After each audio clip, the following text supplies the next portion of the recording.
Hello viewers, delivery తర్వాత మీకు hair loss అనేది ఎక్కువగా అవుతుందా? అయితే ఈ వీడియో ఖచ్చితంగా మీరు వినాల్సిందే.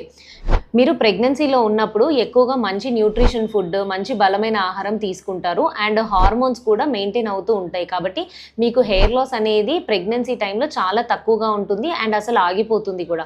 కానీ డెలివరీ తర్వాత సడన్‌గా మీ హార్మోన్స్ అనేవి ఈస్ట్రోజన్ అనే హార్మోన్ చాలా తక్కువైపోయి మీ బాడీలో వెంటనే మీ హెయిర్ ఫాలికల్స్ అనేవి రెస్టింగ్ ఫేజ్‌లో నుంచి అవి కంప్లీట్‌గా షెడ్డింగ్ ఫేజ్‌లోకి వెళ్ళిపోతాయి. అంటే అవి కంప్లీట్‌గా ఊడిపోయే స్టేజ్‌కి వస్తాయన్నమాట.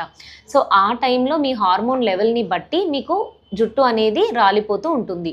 అయితే దీన్ని ఎలా మేము ప్రివెంట్ చేసుకోగలుగుతాం అని అంటారు. ఖచ్చితంగా మీరు ఫస్ట్ 6 వారాలలో కానీ, ఒక 6 వీక్స్ నుంచి 9 మంత్స్ వరకు కానీ మీరు ఏమీ చేయలేరు. కానీ కొంతమంది చిన్న ఆయింట్‌మెంట్స్, మినాక్సిడిల్ కానీ ఇలాంటివి అప్లై చేస్తూ ఉంటారు కన్సల్ట్ అయ్యి డాక్టర్‌ని.